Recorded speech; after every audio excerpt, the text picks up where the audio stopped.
So, starting at the far end, we have Jeff Pope, who is the writer of numerous successful UK drama series, many based on real-life events, including Lucan, Mo, and most recently Scylla, which was about the popular British singer and celebrity Cilla Black. Jeff has also worked on features. He co-wrote Philomena recently, the movie that did very well with Steve Coogan, and is head of factual drama at the UK broadcaster ITV, so the biggest commercial broadcaster in the UK. And this year he's also a member of the jury at the festival, so if you're a producer or talent, be especially nice to him. Next to Jeff, we have Elsa KESLASSY, who is a journalist for Variety, the esteemed trade paper, based in Paris. Elsa covers the French market, so TV, film, digital, and so on, and also Scandinavia for the trade paper. Sahar, we've already met. Thank you for your presentation, Sahar. It's fantastic, as usual. And directly to my right, we have George Schlatter, a veteran, if you don't mind me using the word George. I've already used it. Okay. Should we just say a US TV producer? Yes. Whose many credits over several decades include the American Comedy Awards, the NBC series Laughing, and he's been rewarded for that contribution to the entertainment business with a star on the Hollywood Walk of Fame. I'm guessing the only person in the room who can claim that, although please prove me wrong. Okay, so Sahar, perhaps it's natural to come to you first off the back of that presentation, and it's almost, where do we start? It's so dense, there's so much information in there, which is fantastic. But it seems that in some key markets, linear TV viewing is declining. So in the UK and the US, and perhaps some other big markets in Western Europe, is that purely because of the shift on demand, and will we see that happening in other territories? Is it a natural progression that linear becomes less popular as people connect with different platforms and different ways of viewing content? This is true as is it working? Yeah. Yeah. As we've seen, viewing time is decreasing in some territories, but it's not the case everywhere. So, for example, in territories like Spain and Italy, where there was a crisis a few years ago and TV viewing was declining, now it's up. And on the other hand, we have countries like in the US, in the UK, in the Netherlands, it is down, it is declining. So this is the US, the UK territories, major territories, which have been they have witnessed a development in consumption, and this they have had the time to do so. So they are the examples, and it will continue growing. So what I mean is we have territories where the viewing time is decreasing, and but it's not the death of the TV. The thing is, the audience is going somewhere else, and this is the purpose of the audience measurement now. Nowadays, all the countries are trying to measure the different screens, not only TV, linear TV, or viewing time, time-shifted viewing or catch-up, but also audience on internet, on the PC, the tablets, the mobile. So all screens must be taken into account, because this is where the viewers are going more and more. Is there a direct link between the number of new platforms, whether it's Netflix or any other kind of video platform? Is there a direct link between the number and a decline in linear viewing? For example, in the markets where we're seeing linear viewing going down, is it because in those markets there is the most number of options and alternatives for viewing content? Well, not necessarily. For example, in Scandinavia, they are really advanced, and they are watching on other screens, and they are using social media, and they are consuming TV in other ways, and still the viewing time is not decreasing. So this is not directly linked, and we have also other reasons that can affect the viewing time. This is silly, but even the weather can affect the viewing time. If there's a bad weather, people watch more TV. So there's some reasons that can differ from year to year, and there's structural reasons. And the multiplication of screens is a structural reason. If it was linked to bad weather, Sahar, I think the UK would be top in terms of to fill the stereotype of British people talking about the weather. And so, just the last one for you before we move on. You talked about lots of new platforms. It was fascinating to see what Tinder and Snapchat and all the platforms you reeled off were doing in terms of video content. But isn't everything they're doing targeted at a young demographic, which actually is only a portion of the overall audience? Of all of the examples you put up, I couldn't think of one that really skewed to anything above 30, or am I mistaken? This is true that the shift in consumption affect the millennials and the digital natives more than other targets. So we really focused on the impact of the digital strategies around strategies to target the younger viewers. That's true. Jeff, perhaps we can move it on to you. We've seen examples of what's happening with new platforms and services. Now, you're a writer who's made shows for big, broad audiences on a big channel. Do you even now think about these new platforms and services in the creative process, or are you just focused on making it work in linear and the rest is a bonus?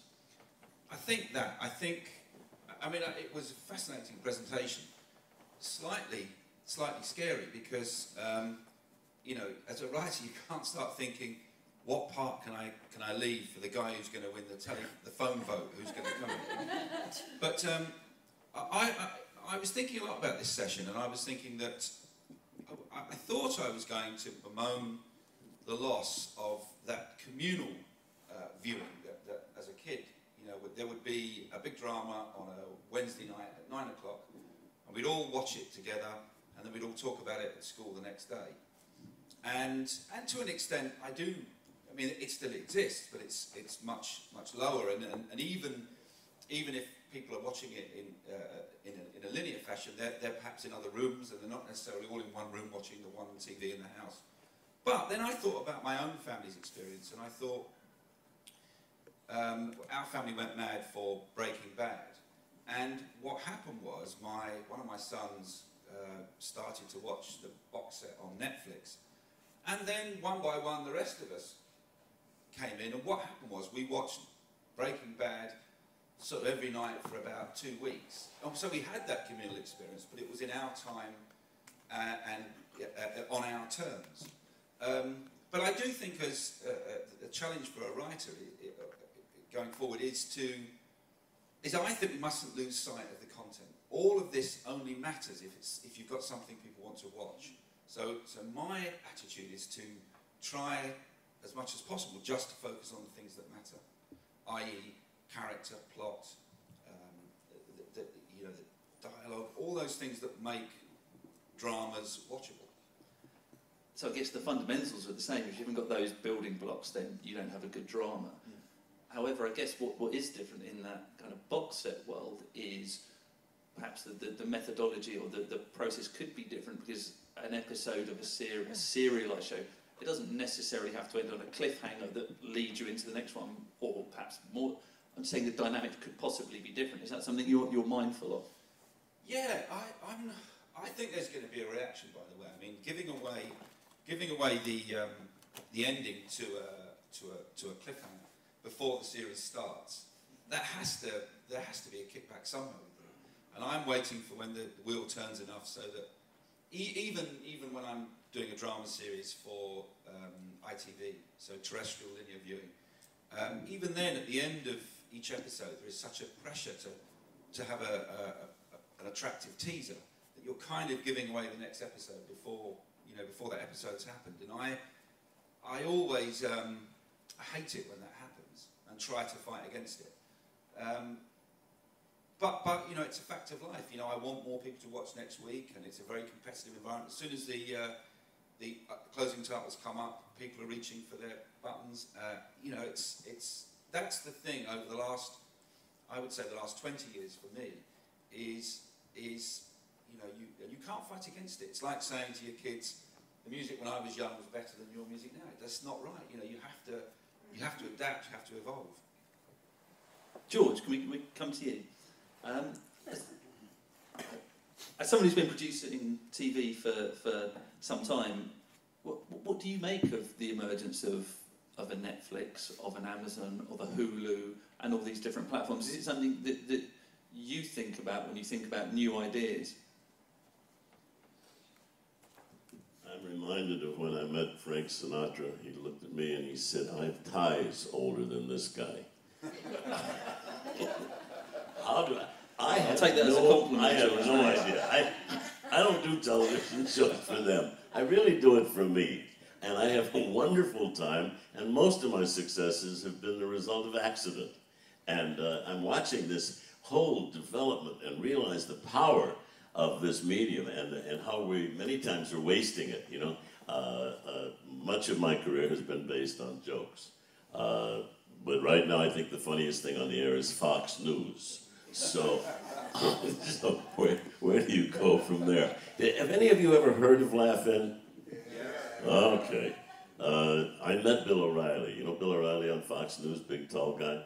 And they said, "So you're George Schlatter." And I said, "So you're Bill O'Reilly." And he said, "I used to laugh at your show." I said, "I still laugh at yours." Now, from there the meeting ended.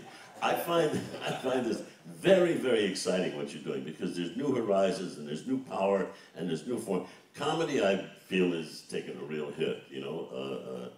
Billy Wilder once said, "Now that we've used all the 4-letter words, perhaps we should use the word 3-letter word like wit." I mean, we are doing things on television that I just don't understand. I don't think the audience understands them either. In terms of comedy, George, if you speak to the folks at Comedy Central, for example, yes, they'll say that actually, if you look at YouTube, that's actually quite a kind of a democratic way for talent to come up, instead of being in the Comedy Store or the you know, the improv shops. Actually, anyone can put their video up, and if you're funny, you might bubble to the top. I saw a thing, a young man did a video, and the video entailed a man going through a supermarket with a shopping cart. And in the cart, there was an absolutely offensive young man screaming and yelling and throwing things and so forth. And his father, pushing the cart, looked like he hadn't slept in weeks. And after about 10 seconds of this, the people in the market were going, "Oh, God." After about 10 seconds of this, they ran a thing on the bottom that says, "Use condoms." Now, to me, you can't be funnier faster than that. And the young man that did that video made a deal with Paramount. So there's all kinds of new things happening, and the new platforms are very, very exciting. I don't understand them yet. Do you understand them really? I mean, does anybody watch television by appointment anymore? Or do you just put on whatever the recording device you're using and then look at it when you want to? So I don't even know how they make up a rating. Which I think Jeff was alluding to. Now, in that world, does that mean that we kind of lose the water cooler moment? Because you can't have it, because the next day you go to work, school, wherever, and it's kind of half your mates haven't seen it yet. At the height of Laugh-In, now this sounds weird, but at the height of Laugh-In, see, back then, this was me and the dinosaurs were wandering around, but at the height of Laugh-In, we got a 50 million share, 50 million audience watching it. Now today, the entire audience isn't that, you know? So there's no way to judge it, really. You can judge on the internet, you can see how many people are watching, but there is no water cooler moment because they don't do anything all together. And I don't really understand the audience. I do know that most of my success has been the result of accidents. And so when I see something about to happen as an accident, I say, well, here's an opportunity. Thanks, Stewart. Elsa, can I move it on to you? Now, undoubtedly, when we talk about OTT, video on demand, SVOD, etc., whatever acronyms you want to throw out, Netflix is pretty much the main actor, it's the main player. It's changed the whole industry. Now, it was predominantly a US service, launched in the UK. Is doing, fairly well. I think will be the UK will be its biggest European market. Now, however, when it launched in France, it was very interesting because instead of it being a very smooth, slick rollout with the marketing machine going into action, actually the producers, the people making the programs, really kicked back, didn't they? No, I mean, I guess the producers were kind of excited because in France you have Canal+, which has kind of a monopoly. And so if you want to make an exciting, high-budget show, you always have to go through Canal+, and if they say no, then you're kind of stuck. I mean, that was then. So it was another option. You have a new player, Netflix, so producers feel like it's, you know, bringing a good dynamic into the market, so that's good. But then you have the TV executives, like traditional TV executives from Canal+, TF1, M6, they were very, very reluctant to having Netflix launch for obvious reasons, you know.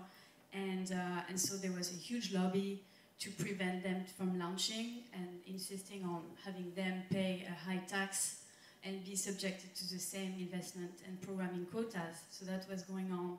And then, you know, Netflix managed to have its headquarters in Luxembourg, so that just... Which meant that it circumvented the rules regarding local production. It wasn't necessarily required to make a certain number of hours. Yes, I mean, France is a very unique market where, you know, the traditional media companies like TF1, M6, they have to invest a certain percentage of their annual revenues into French and European shows, and they have to pay a pretty high tax, VAT. But Netflix, you know, they have their headquarters in Luxembourg, so they don't have to pay those taxes. And I mean, they have to pay a tax, but not as high, and they don't have to invest in French or European content.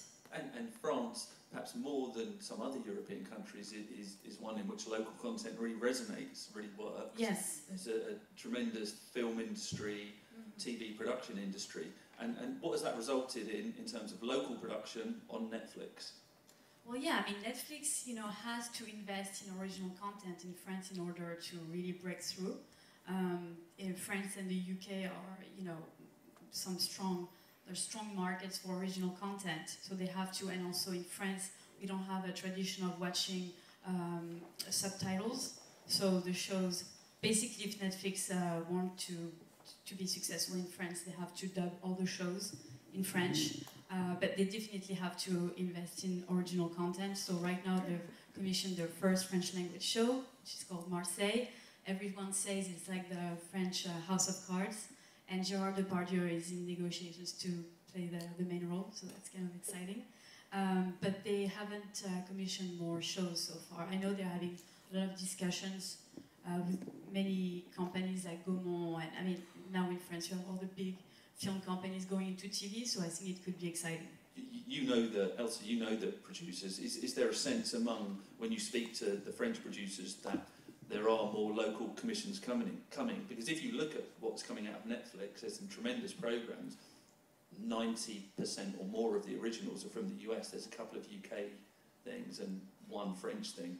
Yeah, not much I else. mean, Ted Sarandos last year was at MIP TV, and he did say that he wanted to double the content, the local content in France and Germany. So we know for sure he's going to invest more. Right now, I think they're really looking into partnering up with the right companies and finding the right material. So it takes time. And how has this translated in terms of numbers and reception for Netflix in France? Is it doing tremendously well? I mean, not tremendously well, but I think it's doing quite well. They launched with like an offer for 1 month. I think it was like a free, first month was free. And so, of course, the subscribers, I mean, there was big numbers. I think first month was 200,000. And now the New York Times just published a report saying it was about 500,000, which is quite good. I think it represents 0.8% of the French population. It's actually better than in Germany. They're doing better than in Germany, and they launched at the same time. So it's quite, it's quite good. And then, of course, when we talk about Netflix shows, and this is for everyone, what we don't have is any metric or way of measuring how they're performing, do we?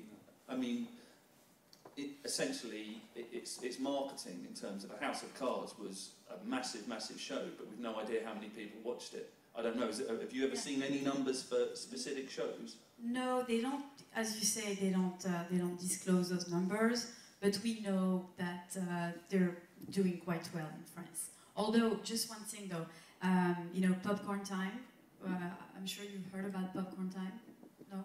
Which is kind of like a Maybe BitTorrent, isn't it? It's a downloading platform. Yes, it's a streaming, it's actually a streaming website, but it's like Netflix, but it's free, and it's illegal, of course.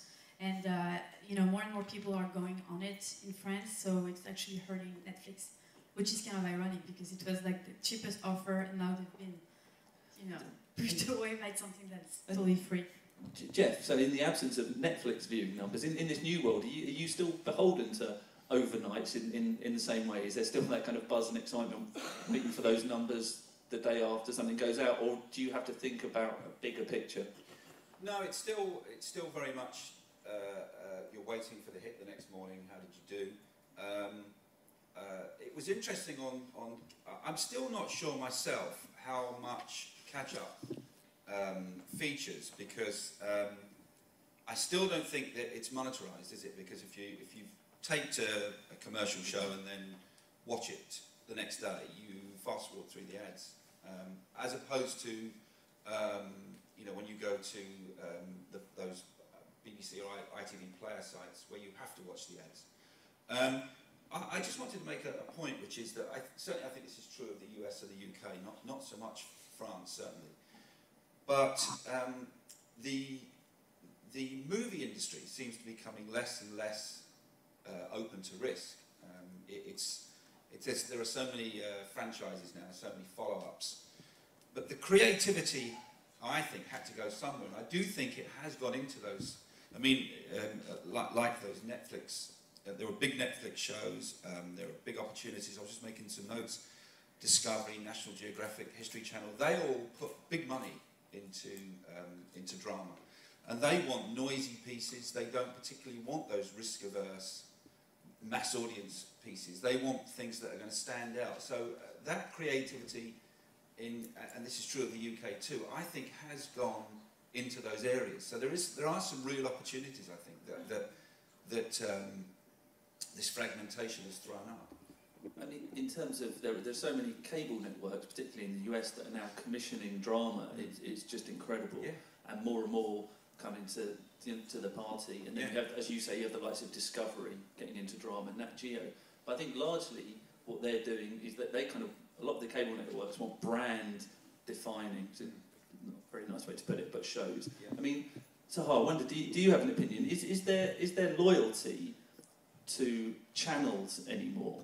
Are people loyal to ITV or to AMC or whatever the channel is, or is the loyalty to the programme? Are you a Game of Thrones fan, or do you even care that it's on HBO? I am.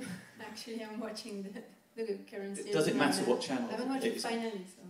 No spoilers. No, that's a really interesting question. What you're saying is there loyalty in the content or in the channel?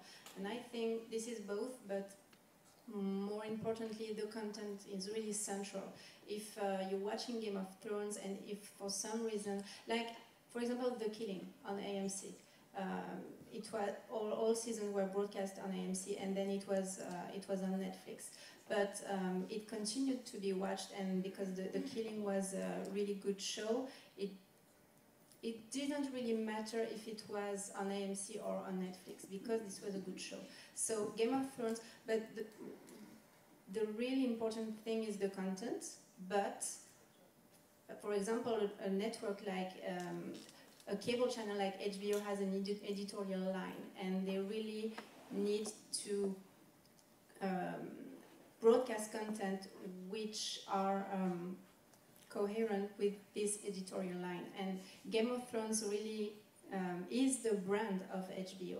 And we have other brands, for example, on Showtime last year it was The Affair, and this really this is really important to for the channels, and either cable channels or networks, to have contents that really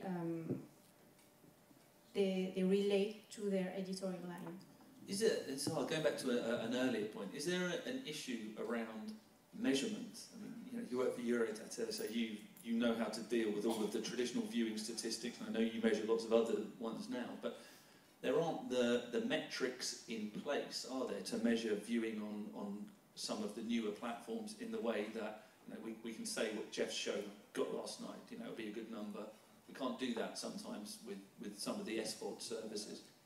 No, the SVOD services, it depends on the countries. We have local SVOD services which are communicating on their numbers, and we have big giants like Netflix, Hulu, Amazon, which don't.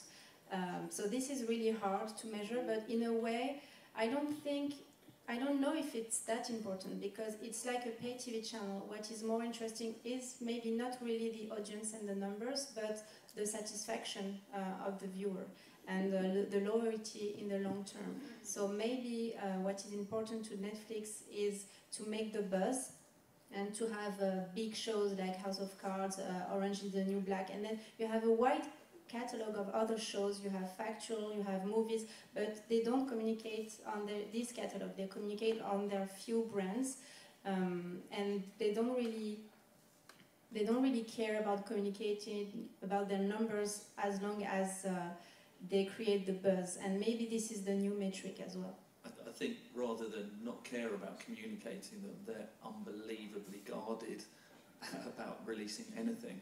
It's just such a sensitive point if you ask anyone from Netflix about numbers. Anyway, I digress. But you also mentioned the fact that the OTT players are increasingly, as well as drama and movies, which they built their services upon, are moving into factual, are moving into kind of factual entertainment and other areas. Will that become increasingly important in terms of moving into other genres? Yeah, this is true. We've seen that first they were creating and investing a lot in movies catalog and scripted series, and now, as we've seen a little bit earlier, we are noticing that there are platforms are investing more and more in comedies, in stand-ups, in something which can be watched live.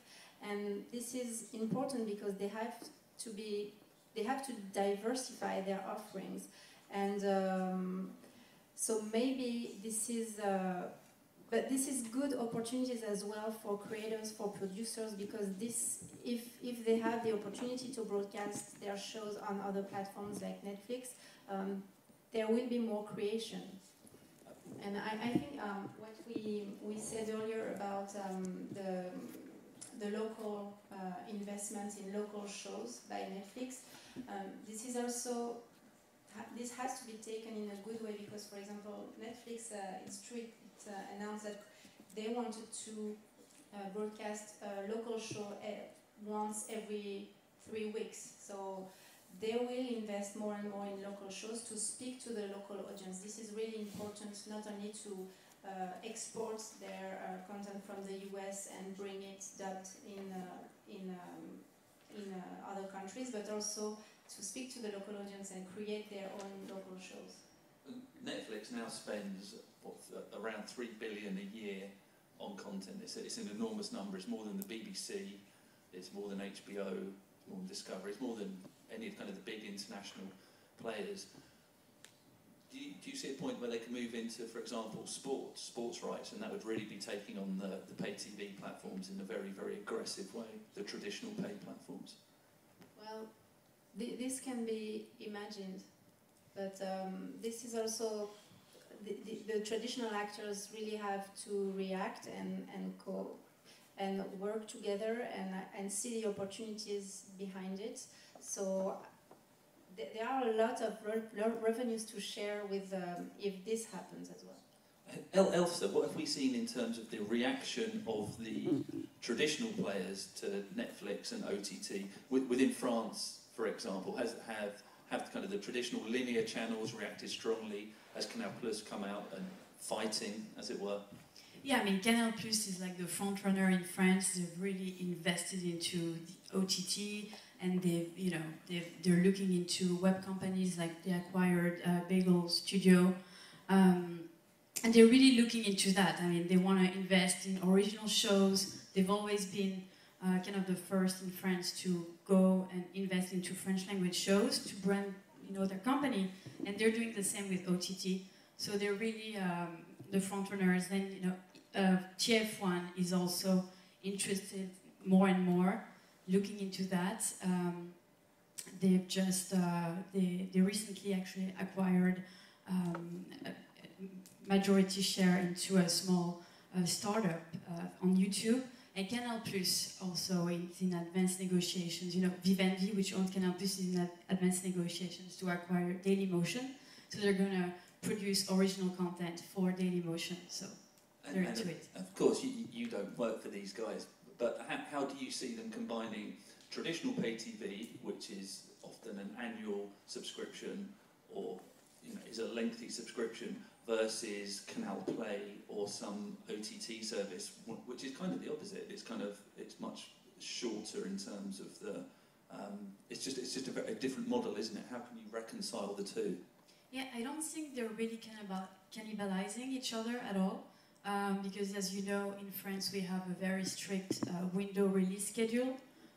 So for instance, on those platforms, you don't have a lot of fresh content anyway, because you need to wait 36 months after a movie is released to have it on a web platform. So, the content they have on their VOD platform is very different from the content they have on their main channel, flagship channel. Is it fair to say in this new environment, whether it's in France or elsewhere in the world, that ownership of content becomes increasingly important, rather than perhaps having an output deal with a US studio and getting a ton of stuff every year? It's much more about producing your own content, owning it, being able to exploit it in all of these windows and on all these platforms. For sure, I think the whole battle is about owning, your own content. I mean, even TF1, 7 years ago, they were mostly relying on buying US shows and putting them on primetime. They were getting really good ratings, but at some point they realized they had to produce, original content. Now they're doing more and more ambitious TV dramas, even going into English language shows. Canal Plus started doing it before, but they're continuing, and everyone realizes the whole thing is about producing your own shows and owning the rights. Jeff, I think we see that same dynamic in the UK, don't we? I mean, when I was young, there would be LA Law and US series on at 9 o'clock on ITV. Over time, that changed, but ITV as a company increasingly wants to own production companies and kind of own the whole piece. Massively so. That's the story of ITV in the last 5 years, for sure. Is buying lots of indies, increasing critical mass, content. I mean, I would go to company conferences maybe 10 years ago where just before the crash, it was 2007, I think, wasn't it, the crash? Just before that time, there was even an argument, a serious argument, should ITV just be a broadcaster? And should it divest itself completely? I mean, not including the soaps, but should it divest itself of all its production wing? And now it's completely and utterly the other way around. I was just curious though, if it just occurred to me that if you have House of Cards, and that's Netflix jewel in the crown, how do you create a buzz about that show without the one component that you think you'd need to have, which is how well it did, how well it's performing? Otherwise, they're creating that buzz. And I watched House of Cards, and it's a terrific show, but it's what is it? What's doing it? Is it awards, like it's nominated here at the 55th festival? That's a good point, Jeff. But although remember, with House of Cards, it was late in the day before it started accumulating those awards. There was kind of some tension as to why didn't it get them. So perhaps it's not. Is it marketing? Is it word of mouth? Is it reviews? I think it's the writing. I think the writing is really excellent. It's just, as going back to Jeff's original point, it's got those core building blocks of great characters, great story. It's just a good show. How do you spread the word? How do you spread the word of that great writing? Is it the word of mouth? I think the social networks are there to relay the good word. So when a show is good, everyone knows it really fast, and because everyone can access it online. Just they figure out if it's good or not. They're going to find out in 2 weeks. Everyone knows. It was just interesting because when you did Laughing, there were, first of all, everyone was watching it because there weren't these other and online and whatever all those different windows. And secondly, the next morning you've got huge overnights. But then, see, the interesting thing then, which you're faced with right now, is the word committee is killing us. Because now, how many people do you answer to? Yeah, it would be more now than it would 20 years ago, for sure. One, now they will not let you own the program. The networks won't let you own the program. And two, you sit down with an idea and somebody says, I like that, do it. And now you show up and there's 14 people telling you how to do it. And that is very, very discouraging because none of them ever did it themselves. So the internet is capable now of making a hit. And what I'm doing now is I put my own money into the development of the show, and then I'll take it out and sell it to a sponsor, and then you don't have that committee rule. And the show Laughing was the page and a half was the whole contract, and it stayed on the air for 7 years. That is unheard of today. The contract was funnier than the show. And the executives were funnier than that. George, here's a question for you. You've worked with many, many big names. A quick look at your website. Some of the pictures on there are fantastic. Pretty awesome. It's great. I wonder, in this kind of new digital on-demand world, do you think that already established talent wants to embrace this, or is scared of the fact that the world is changing? Well, the new talent can happen overnight now, you know. I was thinking more of the talent that was already established. Is it talent that's established? They're a little bit scared because the press is waiting for them, and you've got this thing where who is the audience? You don't know, and what is the audience? You know. So I just do what I want to do, and hope somebody watches it. But if you do that, you will interest talent in coming on because they too would like an adventure. Everything is now so much the same that we've lost a lot of the fun. We've lost a lot of the gamble, you know. And I just want to tell you one story. Right? We did think. Did anybody ever hear of Jonathan Winters? Jonathan Winters was pre-Robin Williams. Everybody hear of Art Carney? Art Carney was with Gleason, and he was Art Carney. Right? And so I was doing a special with Art Carney and Jonathan Winters. And we had the greatest script ever, and after the script reading, we came out and we heard that Kennedy had been shot. And so nobody even showed up for the rest of the week. So the next time I saw the cast was the day of the taping. And the director walked in, has anybody seen a script? You know, because everybody headed for a nearest bar. So we tried to do this show, and it was an absolute disaster. Jonathan was drunk, Art Carney was drunk, Art Carney was, I mean, it was just, nothing worked. And I had to deliver this show in 2 days. We had a great director, Dwight Hemming. So after the show, we head for the bar, and then we all get together. We said, the next morning we come in, and I said, just put everywhere the crew laughed. What happened is Art and Jonathan played. They did props. They picked up props. We run tables full of props. They picked up these props, and they would do prop jokes. Doesn't sound like television today. It didn't sound like television then either. But they had the best time ever. So we got together the next morning, and we stuck all of these little bits and pieces together. They weren't connected, they didn't have anything to do with each other, but they were just things that amused the crew and amused Art Carney and Jonathan Winters. And so Dwight Hemming, still with a hangover, says, now what are you gonna do, Chief? I said, well, we put it together, and the next morning we went to CBS, and we ran these outtakes. And they said, boy, that's funny, now what's the show? And I said, that is the show. They said, this doesn't make any sense. I said, that's the reason. That's the show. They said, we've never seen anything like this. I said, because in Europe now, they're doing this, and they call it comedy verite. I didn't know what it was. They didn't know what it was, but they bought it, and they put it on the air, and it won a TV Guide Award. So I'm just saying, we've got to take more chances. We've got to get rid of the committee. You've got to walk in, believe in what you do, take a chance, even if you lose some money on it, and you will interest stars in doing it. You know, like the talent will come. The talent will come because they too want an adventure. That's a fantastic story. Thank you, George. And